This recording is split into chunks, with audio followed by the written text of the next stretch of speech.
recording today from my basement, considering the circumstances. My kitchen upstairs is where my dad and mother are working because they're working from home with everything that's going on. And, you know, like many of you, I'm getting just inundated with information about this. And, it drains on you a little bit. But the main question that I had this week, and I am going to get to some bodybuilding questions here later on. Timestamps below. If you want to skip ahead, I understand.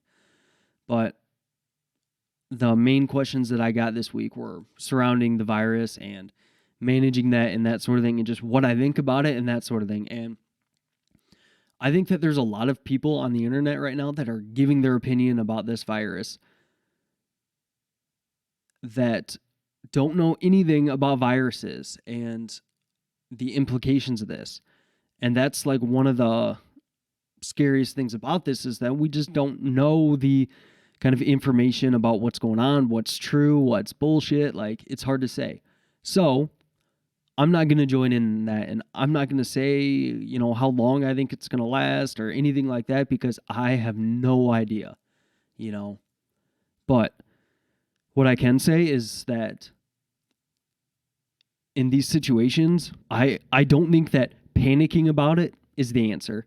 Like, even if someone told me that there is a 99% certainty that a meteorite was going to hit the earth and everyone was going to die, I don't think that panic would be the answer in that situation either. Like, what's that going to do for you? Nothing. So I think that it's probably best to act in a way that is taking this seriously 100%. Like, there's a big difference between not panicking and still taking it seriously. And I think that this is definitely something that needs to be taken seriously. And I think that following the guidelines from the CDC, isolation, stuff like that, is definitely a good idea. And I want to say that I hope that you are well. Like, I know that this is going to affect a lot of people, like the entire world, everybody watching this, and it's going to affect jobs. Like, I'm in a very fortunate position to where my clients have been awesome through this, and they've stuck with me, and really almost my entire roster has held on with coaching and stuff like that. And I appreciate that so much. Like, there's some trainers that I've talked to that have lost 75% of their clients in 3 days. And that's 75% of their income in 3 days. Like, I have no idea what I would do in that situation. So I'm very fortunate for that. Now, don't get me wrong. If my clients are losing their jobs and they can't put food on the table and stuff like that, I would cancel coaching. Like, put food on the table, do what you have to do so you can survive and get through this the best you can. I'm very grateful for the roster that I have and for my clients sticking with me, but I understand the other side of it. And hey, when it comes to paying for rent or having enough money for food, cancel coaching and do your thing there. So I'm good.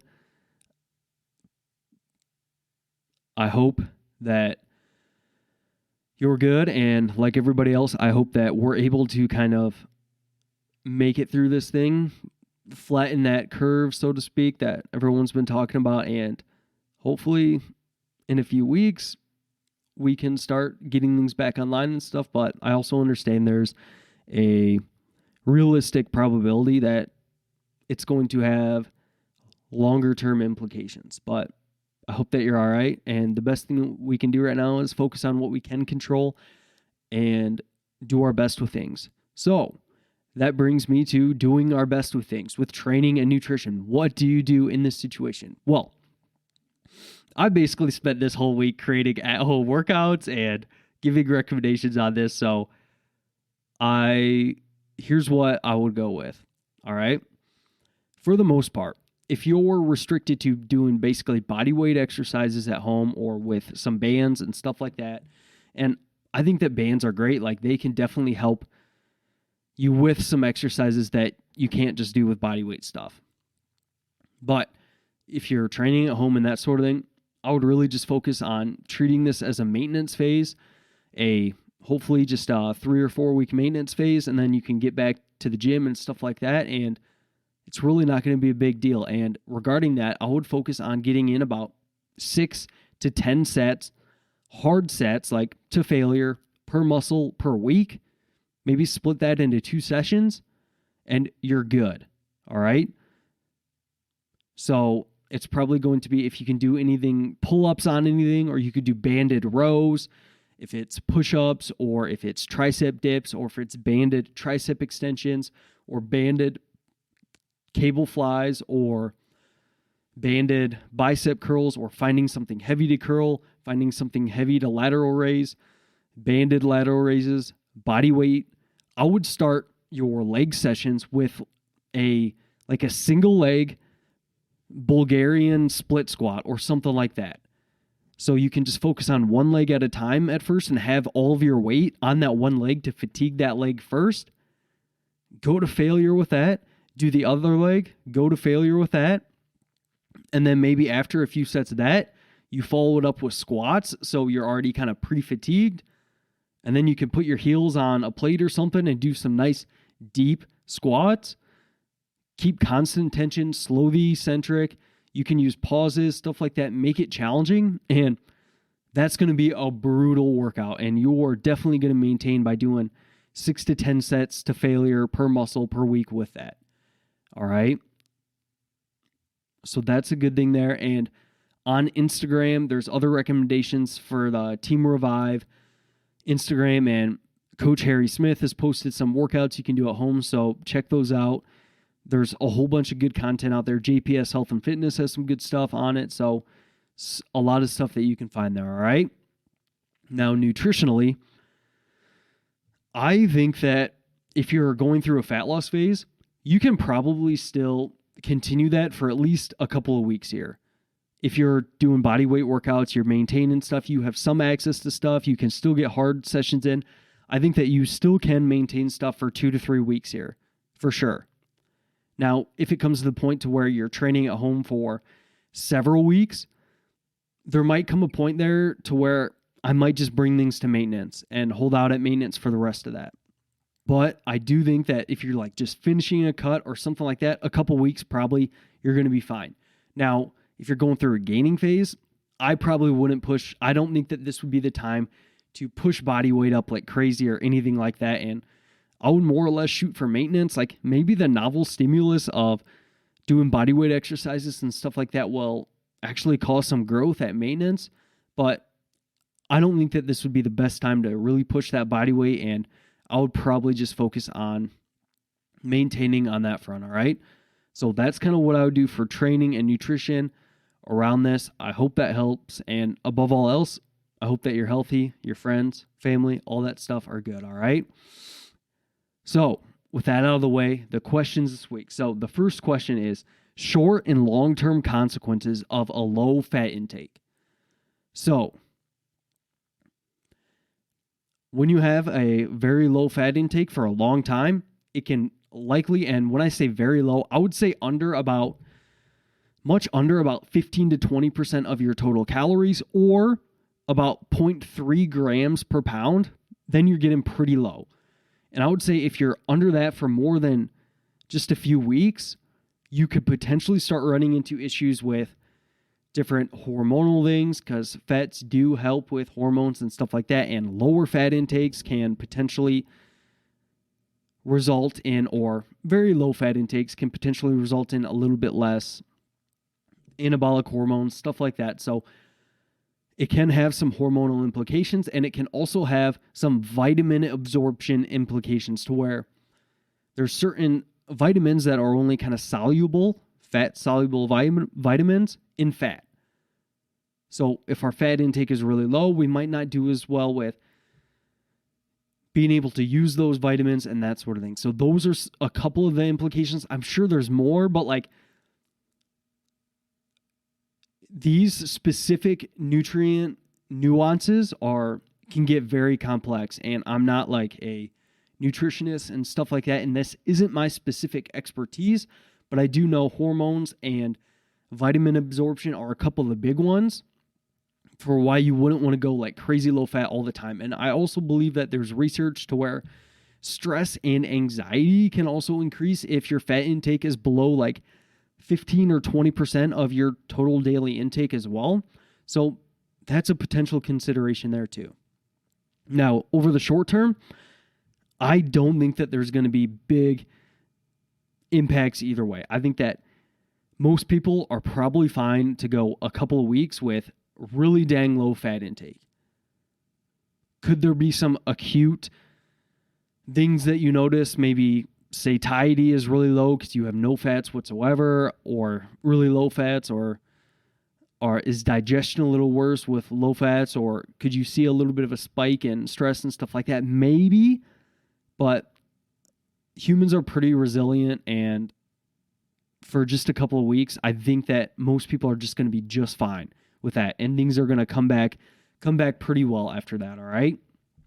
So I'll be more concerned with long-term, kind of very low-fat intakes, all right? So great question there. Next question. Should you do single arm training to maximize hypertrophy? I think this is a great question. So if someone told me, hey, over the next 10 years, do you think that I would be bigger if I incorporated some single leg, single arm training rather than just sticking with everything double arm, barbell, basic movements, and not doing any single arm work? I would be willing to bet that it is more probable that there wouldn't be much difference between the two people. Now, wouldn't be much difference is different than absolutely maximizing hypertrophy. And I do think that there's some potential benefits of having some single arm work in there, like especially for back movements. I think that it allows you to really focus on the target muscle group a lot better. Lunges, I think that those are great. You can really focus on one leg at a time. And I think that you might be able to potentially progress a little bit faster doing so if you're able to improve your mind-muscle connection and focus on that muscle better. And if you're able to stimulate that muscle a little bit more than what you could do with double arm stuff, then yeah, I think that you could progress a little bit faster and maybe grow a little bit better.